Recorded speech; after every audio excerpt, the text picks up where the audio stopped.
कहानी को मुकम्मल सुने। सर मैं नमाज के लिए जाना चाहता हूँ। सर लेक्चर देते देते यकदम रुक गए और उसकी जानिब सवालिया निगाहों से देखने लगे। सर मैं नमाज के लिए जाना चाहता हूँ। सर ने एक इस्तेहज़ाइया निगाह उसके वजूद पर डाली, नागवारी से उसकी जानिब देखा और बोले, तुम्हारे लिए कोई और नहीं आएगा यहाँ लेक्चर देने। कोई बात नहीं सर, मैं नोट्स ले लूंगा। वो बहुत आराम से बोला, नोट्स ले लूंगा। सर ने मजाक उड़ाया, मेरा लेक्चर, मेरे अल्फाज, ये क्लास का माहौल कहाँ से लोगे? मेरा लेक्चर खत्म होने दो, फिर जितनी नमाजें पढ़नी हो पढ़ते रहना, सारी रात पढ़ना, कोई नहीं रोकेगा तुम्हें। क्लास की दबी दबी हंसी उभरने लगी। सर मुझे जाना है, हमारे लिए नमाजों को वक्त मुकर्रर पर फर्ज किया गया है। हुज़ैफा का लहजा कतई था, गेट आउट। सर यकदम चीखे। शुक्रिया सर। उसका लहजा हर किस्म के जज्बात से आरी था। किसी मशीन की मानिंद हुज़ैफा चल खड़ा हुआ और क्लास से निकल गया।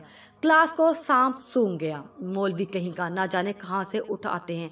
इतना ही शौक है नमाजों का तो यहाँ क्या लेने आया है, स्टूपिड कहीं का। सर उसके जाने के बाद बुड़बुड़ा रहे थे, मैं जा सकती हूँ क्या? मैम क्या मैं जा सकती हूँ? लेकिन क्यों? मैम ने तेवरी चढ़ाकर पूछा। मैम मुझे नमाज पढ़नी है, यमनी ने मतानत से कहा। मैम ने नागवारे से उसकी जानिब देखा और बोली, हम भी मुसलमान हैं, हम भी नमाज पढ़ते हैं, बाद में पढ़ लेना। ये लेक्चर बाद में कौन समझाएगा तुम्हें? मैम मुझे बस 5 मिनट चाहिए। ओके चली जाए आप, मैम ने उकताहट भरे लहजे में कहा और तेवरी चढ़ाकर बोर्ड की जानिब मतवज्जा हो गई। अगला दिन, कुशादा पेशानी, चौड़ा चेहरा, चमकती आंखें, घनी दाढ़ी और टखनों से ऊपर शलवार। इस वजूद को प्रिंसिपल कुछ दिन पहले ही देख चुके थे। आज ये वजूद फिर से उनके रूबरू बैठा था। अस्सलामुअलैकुम। एकेडमी के प्रिंसिपल घुटन महसूस कर रहे थे। वालेकुम सलाम। मेरा हुस्न जन था कि अगर तलबा नमाज के लिए जाना चाहें तो उन्हें इजाजत दी जाती होगी, मगर यहाँ मामला खासा मुख्तलिफ था। क्या कहना चाहते हैं आप? प्रिंसिपल ने ग्लास में पानी उंडेला। मेरे 2 बच्चे यहाँ पढ़ते हैं, उन्हें बावक्त नमाज क्लास से जाने की इजाजत दीजिए,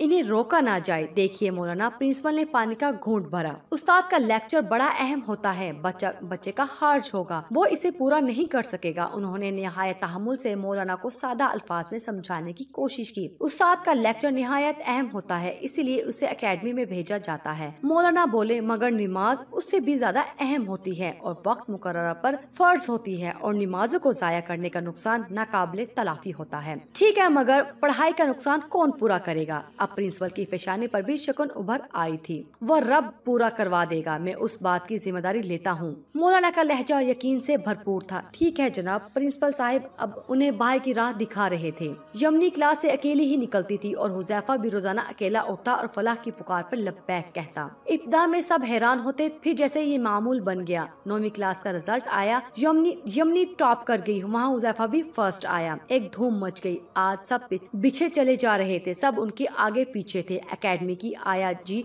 निहायत मुसरत से बोली, यमनी बेटा तुम रोजाना नमाज के लिए ऊपर जाती थी, आज अल्लाह ने तुम्हें सबसे ऊपर कर दिया है। जाने क्या हुआ, अब हुज़ैफा नमाज के लिए तन्हा नहीं होता, एक बहुत से लोग उसके हमरा होते। सर को ब्रेक देना पड़ती, लड़के मसाजिद में चले जाते। सर ने चटाई मंगवा ली और कहा यही जमात करवा लिया करो। नतीजतन एकेडमी जहाँ नमाज का मजाक उड़ाया जा रहा था, आज वहाँ आजान गूंजती थी। वक्त पर लगाकर उड़ा। हुज़ैफा डॉक्टर बन गया, यमनी गोल्ड मेडलिस्ट बन गई। वही एकेडमी, वही लोग। एकेडमी का नाम रोशन हो चुका था, बड़े बड़े बैनर्स लग चुके थे, दाखिलों में हैरत अंगेज इजाफे होने लगा था। आज उसके एजाज में बड़ी बड़ी तकारीब हो रही थी और लोग जान रहे थे जो कोई भी अल्लाह और उसके रसूल की अताअत करने लग जाता है वो अजीम कामयाबी पाता है। हकीकी इज्जत उसके लिए होती है जो दीन को अव्वल पे रखता है, जो अल्लाह की पहली आवाज पे लब्बैक कहता है, अल्लाह भी उसे अव्वल कर देता है। अल्लाह का वादा है, तुम मेरे लिए वक्त निकालो, मैं तुम्हारा काम आसान कर दूंगा। नमाज कायम करो।